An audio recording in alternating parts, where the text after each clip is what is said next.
Ito yung eskwela de Guinea. Mesa, si. Alam mo ba sabi? Ang tagabasa pa rin ng comment ay yung kapitbahay. Sabing gano'n, ano daw, lahat kayo uwi, hindi pwede daw. Oo, sabing gano'n. O siya nagdidesisyon para dun sa nanay. Anong dahilan? Bakit? Sabi ng nanay, anong dahilan ba't nagbago yung mga bata? Sabi ko, ang dahilan, edi syempre, ayaw nilang bumalik sa bansa nila, ayaw bumalik sa bansa nyo, kaya nagbago yung mga bata. Dahil ang talagang dahilan, gusto nila na magkaroon ng magandang future.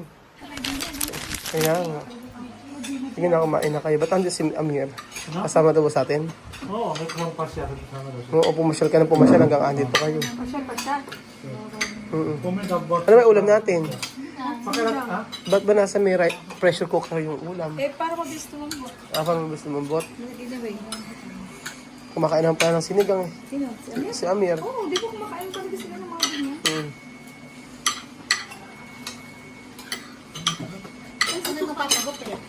Saan ba ano? Ay, kumain na kayo. Ano ba? Kumain na kayo. Sabi ko ako na lang nanay. Sino ba? Sabi niya rin, no. Okay. No, kaya mama? Mama, pwede. Oo. Kaya nga. Umuuna ate. Buti nga yung mga bata na uunawaan na yan. Nag-confess kami. Ay, papainom ko itong tatlo sa Lunes may pasok na ito Nag-confess ka na. Naku, ayaw na nga eh. Dilalukuin mo lang. Papainom ko na ito. Papa-enroll. Kasi mag-enroll kami sa school. Mag-enroll. I-enroll ko na nga ako yung 3 bata eh. Kaya nga, pagka wala kang ginagawa, dito na kayo sa bahay.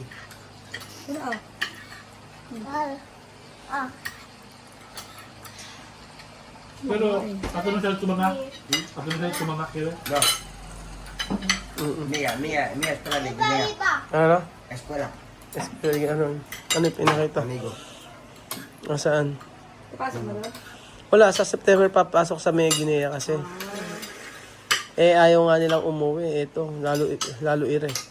Tinatulog lang kanina eh. Ano?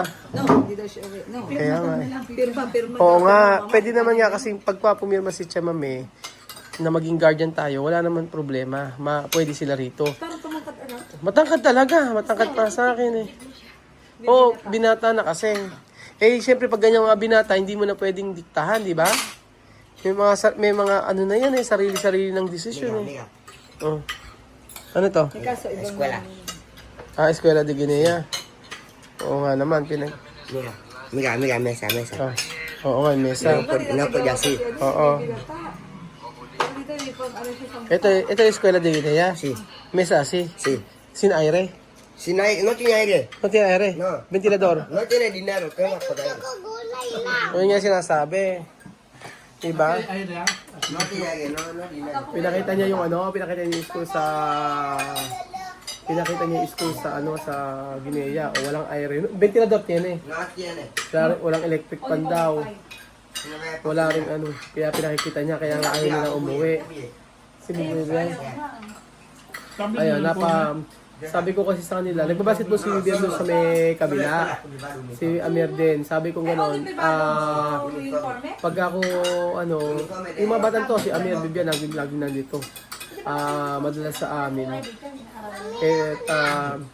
Sabi ko pag andito sila, ito yung parang bahay na nila. Kaya gano'n. Kaya ayaw bumalik.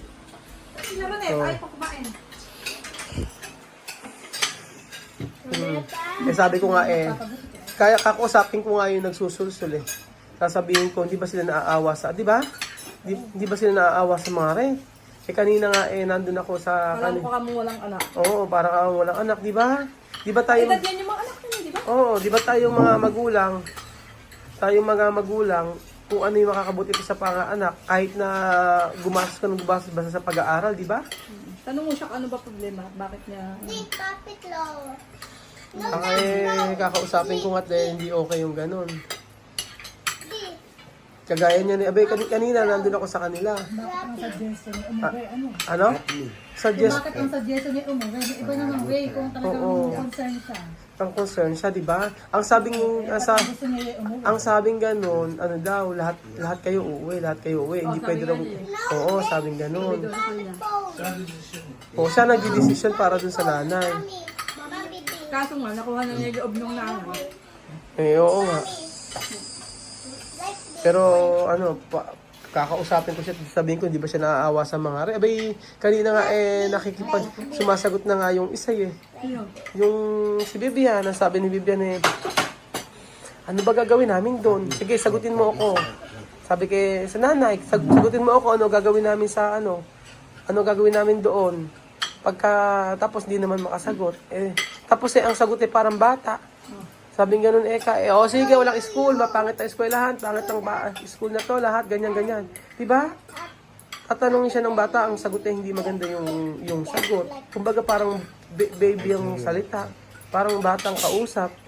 Yung mga bata na to may mga isip na.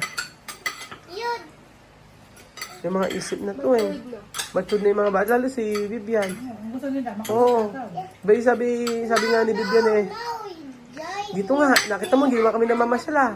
Dito lang kami, babasketball, ganyan lang kami, hindi naman kami nagpapasaway. Di ba? Bakit, parang sinasabi niya, ba't ka alisan mo kami ng karapatan na makapag-aral sa maayos na school? Hindi naman ikaw. Sabi pa ng mga bata, mga bata ni Vivian kanina. Bakit yung mga kapatid ba namin, gustong-gusto kami pauwiin, abay kami ba matutulungan nila? Mapag-aaral ba kami nila? Oo, sabi ganun kanina. Ano, Amir? Todo tu hermanos es allí, quiere volver, ano? Sí. Oo. Cuando dejas el teléfono, Oo. ¡flup! Desaparecer. Ano más, ir vender. Pag bumalik sila, sigurado yung mga binigay sa kanila, mananakaw lang, kukunin lang. Tapos yung isang lalaki gustong bumalik. Sabing ganun sige, magsibalik na kayo dito, ganyan. Tapos sabing ganun ni Vivian, pag bumalik kami dyan, matutulungan nyo ba kami magbayad ng school? Anong, ano? Ako mag-asawa na lang agad din. Oo, sinabi ko ngayon, sabi ko mag-aasawa na lang, ganyan. Ano pa yung mag-aasawa na lang, tapos nako. Kaso nga, wala tayong magagawa. Kaya lang tayo magagawa pag ganun. Kaya nga sabi ko sa kila Vivian kanina, ikaw makakumbis sa nanay mo. Abay, kala ko naman yung mga kapatid na sa Africa kinukumbis na wag bumalik, hindi pala. Sila pa yung nagsasabi na sila yung nagsasabi na magsibalik na ron, magsi-uwi na. Iba nga kasi yung sinabi ni yung nagsusol, hindi sinabi ni Hindi ko alam, basta Kala ko nga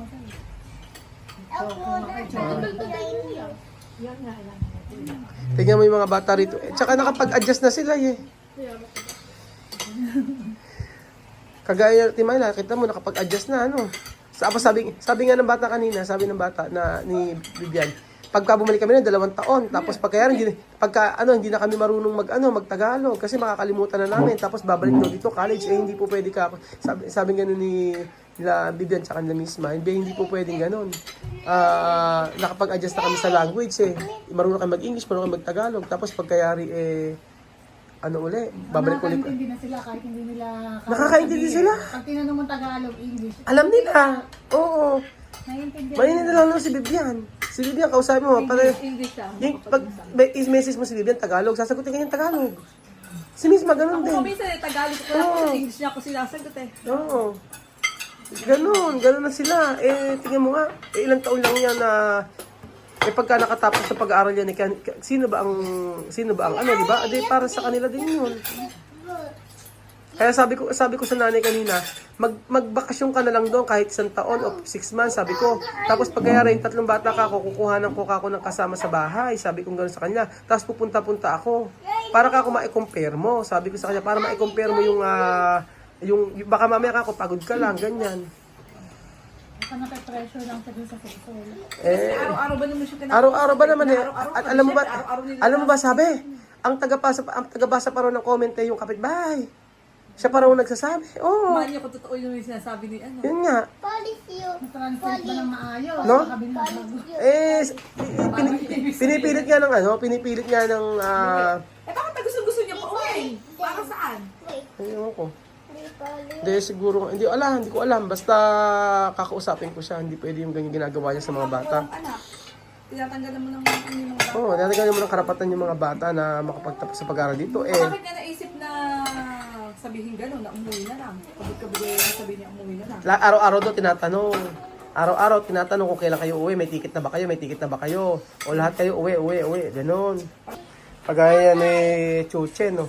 Pagkausap to, nag-English ang kausap nila kay ano, La Amir. Nag-uusap na sila ngayon eh. Oo, kahit si Bibian, pagka nag-ano yan, si Chuche, English kakausapin.